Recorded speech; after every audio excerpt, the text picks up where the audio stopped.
चलिए दोस्तों, आप देख रहे हैं हमारे YouTube चैनल खाता खेसरा को। और हम इससे पहले भी कुछ वीडियो बनाए थे जिसमें हम बताए थे कि सर्वे जो है यही साल के लास्ट चालू हो जाएगा। मेरे पिछले कुछ वीडियो में हमने ये बात तो कहे थे। क्योंकि हमको पहले से ही मैसेज आ गया था कि सर्वे जो है इसी साल में होने वाला है, चूंकि तो हम इस पे चर्चा भी किए थे। दोस्तों, मेरे पास नोटिफिकेशन भी आ गया था, लेकिन क्या है कि बहुत सारा अफवाह हो जाता है कि ये कागज लगेगा सर्वे में, वो कागज लगेगा, जिससे आदमी जो है परेशान हो जाते हैं। तो दोस्तों, आज हम ये बताएंगे कि सर्वे में आपको कौन कौन सी कागज का जरूरत पड़ेगा, क्योंकि नोटिफिकेशन भी हमारे पास आ गया है। तो आज दोस्तों हम इसी पे चर्चा करेंगे। और ये जो वीडियो है सर्वे से संबंधित और भी वीडियो आएंगे इसके बाद, क्योंकि एक वीडियो में पूरा पॉसिबल है नहीं, लेकिन फिर भी हम आपको मोटा मोटी कुछ बारीकी जानकारी बता देते हैं कि जब भूमि सर्वे होगा तब आपको किन किन दस्तावेज को अभी से ही रख लेना पड़ेगा, जो उस समय आपको ज्यादा भटकने का जरूरत नहीं पड़ेगा। ठीक है दोस्तों, तो चलिए दोस्तों हम शुरू करते हैं। दोस्तों, रैयत का जो कर्तव्य होगा सर्वे में वो निम्न प्रकार होगा। सबसे पहले है दोस्तों, किस्तवार एवं खानापूरी के समय रैयत को यथासंभव जमीन पर उपस्थित रहना चाहिए। जरूरत पड़ने पर सरजमीन पर भी घूमकर अपनी जमीन की चौहद्दी बताना चाहिए। तो दोस्तों, कहने का मतलब है कि जब सर्वे होगा तो जो जमीन के मालिक है उनको अपने जमीन पे रहना होगा और उनको बताना होगा कि हमारे जमीन का चौहद्दी इधर ये है, इधर ये है, इधर ये है, यानी कि आपको चौहद्दी बताना होगा। ठीक है दोस्तों, उसके बाद दोस्तों अपनी जमीन की मेर ठीक ठाक बना दे। दोस्तों, मेर का मतलब है हमारे गांव के, हमारा जो कोई खेत होता है उसका जो आड़ी होता है उसको दोस्तों मेर बोला जाता है। तो ये कह रहा है अपनी जमीन की मेर को ठीक ठाक बना दे, उसे सीमांकित कर ले। दोस्तों, इसमें सीमांकित करने के लिए कह रहा है, यानी कि आपके पास जितना भी खेत है उसको आप सरकारी अमीन या प्राइवेट अमीन, कोई भी अमीन के द्वारा उसको सीमांकन करवा दीजिए, यानी कि सीमांकित करवा दीजिए और उसके चारों कोना पे पिलर करवा दीजिए, या गांव घर में ईटा भी लोग गाड़ देते हैं तो वो भी चलेगा। यानी कि कह रहा है कि अपना मेर को जो है आप सीमांकन करवा दीजिए, सीमांकित करवा दीजिए। इससे क्या है कि दोस्तों, अगर आपका मेर पे यदि अगर सीमांकित किया रहेगा, इससे आपका जो है खाता खोलने में आसानी होता है सर्वे में। उसके बाद दोस्तों बता रहा है कि अपनी जमीन की मेर ठीक ठाक बना दे, उसे सीमांकित कर ले। जमीन का विवरण चौहद्दी के साथ प्रपत्र 2 में खिसरावट भर करके शिविर में जमा कर दे। कहने का मतलब दोस्तों, हम प्रपत्र 2 फॉर्म जो है अपने फेसबुक के आईडी पे भी हम डाले थे, अपने व्हाट्सएप के स्टेटस पे भी डाले थे, यानी कि प्रपत्र 2 जो है मेरे पास आ चुका है। दोस्तों, सर्वे में लगभग में 20 प्रकार का फॉर्म, 20 से ऊपर ही होगा, हम आपको नेक्स्ट वीडियो में और भी क्लियर करेंगे, है मेरे पास, जो कि मेरे पास आ गया है। दोस्तों, सभी फॉर्म का जो है इसमें कहाँ किसका जरूरत पड़ेगा वो भी हम आपको नेक्स्ट वीडियो में बताएंगे। तो दोस्तों, इसमें क्या है कि जमीन का विवरण चौहद्दी के साथ प्रपत्र 2 में खिसरावट भरकर शिविर में जमा कर दे। दोस्तों, अब इसके साथ कागज क्या लगाना पड़ेगा, यानी कि प्रपत्र 2 में जैसे कि कर रहा है स्वर्ण घोषणा, जैसे आप जमा कर दीजिएगा तो दोस्तों स्वर्ण घोषणा पत्र में पत्र 2 के साथ निम्न कागजात को संलग्न करें, जैसे कि है दोस्तों जमाबंदी संख्या की विवरणी। हम लोग जानते हैं कि रसीद पे जमाबंदी नंबर होता है दोस्तों, तो उसी का कह रहा है जमाबंदी संख्या की विवरणी। मलगुजारी रसीद का छाया प्रति, यदि अगर आपके पास जमीन का रसीद है तो आपका उसका छाया प्रति देना होगा, यदि उपलब्ध हो तो।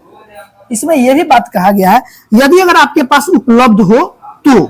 ठीक है दोस्तों, उसके बाद कहा गया है खतियान की नकल, इसमें भी कहा गया है यदि उपलब्ध हो तो आपको दोस्तों खतियान का भी नकल आपको लगाना पड़ेगा। उसके बाद कहा जाता है मृत जमाबंदी रैयत की मृत्यु की तिथि, मृत्यु प्रमाण पत्र की छाया प्रति। दोस्तों, ये बहुत इंपॉर्टेंट कागज है, इसमें ये नहीं लिखा हुआ है कि यदि उपलब्ध हो तो, यानी कि जिनके नाम से यानी कि खतियान होगा, मृत जमाबंदी रैयत यानी कि जो आदमी मर गया है, जिनके नाम से जमाबंदी चल रहा है, उनका क्या है कि मृत्यु प्रमाण पत्र की छाया प्रति बनवाना पड़ेगा, क्योंकि मृत्यु प्रमाण पत्र में जो है मृत्यु का तिथि लिखल रहता है दोस्तों। तो ये दोनों आपको उसी में मिल जाएगा। उसके बाद है दोस्तों, आवेदक या हित अर्जन करने वाले का मृतक का वारिस होने का प्रमाण, यानी कि आप जो आवेदक है या हित अर्जन करने वाले या मृतक का वारिस होने का प्रमाण पत्र दीजिए। इसमें भी दोस्तों ये नहीं लिखा हुआ है कि यदि उपलब्ध हो तो दोस्तों इसके बारे में हम आपको बताते हैं। इसके बारे में आपको जरूरत नहीं पड़ेगा पेपर के, क्योंकि हर कोई व्यक्ति जो है अपने रैयत में, जब कोई भी खानदानी जमीन होता है, खतियानी जमीन होता है, उसमें जब भी कोई भी वंश का कोई भी लड़का जन्म ले लेता है तो वो उसका वारिस ऑटोमेटिक हो जाता है। ये हमारे सिस्टम में ही है, हिंदू मैरिज एक्ट में। ठीक है दोस्तों, तो दोस्तों मैरिज एक्ट में बोल दिए, मतलब हिंदू का जो है, जो भूमि का जो सिस्टम है, जो लॉ है, उसमें ये सिस्टम है कि अगर कोई भी अगर खतियानी जमीन है, खानदानी जमीन है, अगर उसमें कोई भी नया बच्चा अगर जन्म लेता है तो उस पर उसका अधिकार ऑटोमेटिक हो जाता है। ठीक है दोस्तों, अब उसके बाद कह रहा है सक्षम न्यायालय का आदेश हो तो उसकी सच्ची प्रति, यानी कि दोस्तों अगर आपके पास किसी सक्षम न्यायालय के द्वारा कोई जमीन पे अगर आपका कोई आदेश हो तो उसका जो सच्ची प्रतिलिपि है वो भी आप लगा करके दे सकते हैं। यानी कि ये सब डॉक्यूमेंट देना है। इसमें दोस्तों बढ़िया बात क्या है कि जमाबंदी संख्या अगर होगा तब कोई दिक्कत नहीं है, अगर नहीं होगा तब पर भी कोई दिक्कत नहीं है। मलगुजारी रसीद होगा तब पर भी दिक्कत नहीं है, नहीं होगा तब पर भी कोई दिक्कत नहीं है। क्यों? क्योंकि इसमें लिखा हुआ है यदि उपलब्ध हो तो। खतियान का नकल, ये भी अगर आपके पास नहीं है, ऐसे तो सभी लोग के पास होता है, देना ही है, अगर नहीं है तो भी यहाँ पे लिखा हुआ है यदि उपलब्ध हो तो, यानी कि कहीं ना कहीं वो उसके पास होगा रिकॉर्ड में। तो दोस्तों यही था। और हम बताते हैं, रैयत अपना वंशावली प्रपत्र 3 के 1 में भरकर संलग्न कागजात के साथ शिविर में जमा करेंगे। ये बहुत ही इंपॉर्टेंट बात है दोस्तों, इसको आप ध्यान में रखिएगा, इसको आप ध्यान में रखिएगा। इसमें क्या कह रहा है कि रैयत अपनी वंशावली प्रपत्र 3 के 1 में भरकर संलग्न कागजात के साथ शिविर में जमा करेंगे। उसके बाद है दोस्तों प्रपत्र 7 एवं एलपीएम मिलने के बाद ठीक से जांच कर ले, गलत होने पर प्रपत्र 8 में आपत्ति दे सकते हैं। यदि अगर कोई चीज उसमें गलत हो गया है तो आप प्रपत्र 8 में आपत्ति दे, सुनवाई के दौरान ससमय उपस्थित होकर अपना पक्ष रखें।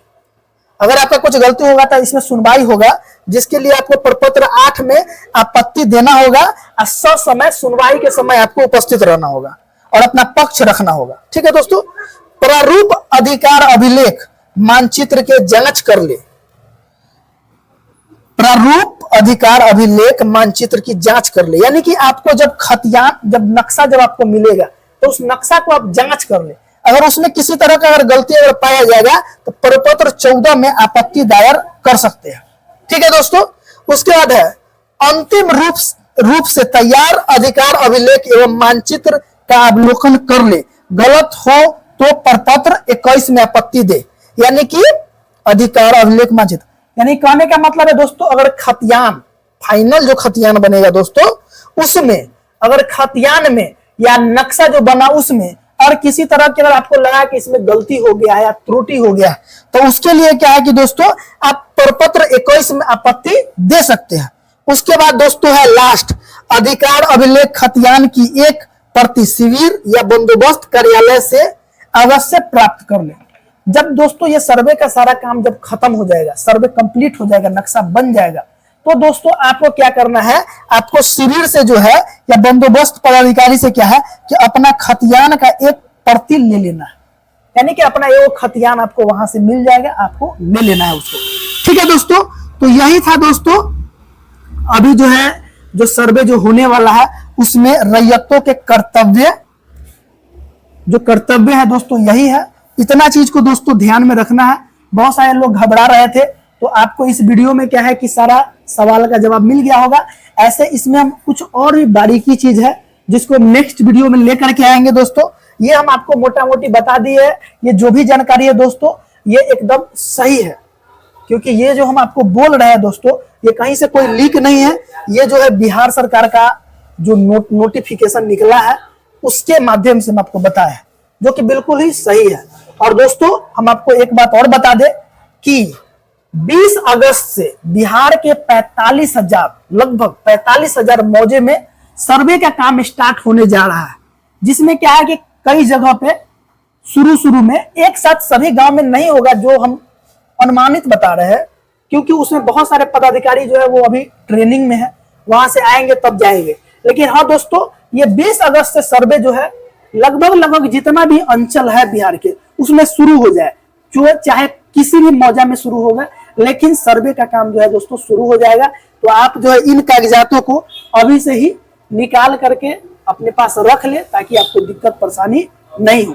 इसमें दोस्तों एक बात जो है वो इम्पोर्टेंट ये था कि मृतक जिसके नाम से दोस्तों जमाबंदी था, मृतक के नाम से, उसका दोस्तों आपको मृत्यु प्रमाण पत्र लगाना पड़ेगा। ठीक है दोस्तों, तो आज के जो है दोस्तों वीडियो के टॉपिक में यही था दोस्तों कि रैयत के कर्तव्य निम्न प्रकार होते हैं, जो कि यही था। अब दोस्तों हम मिलते हैं आपसे नेक्स्ट वीडियो में, तब तक के लिए जय हिंद जय भारत।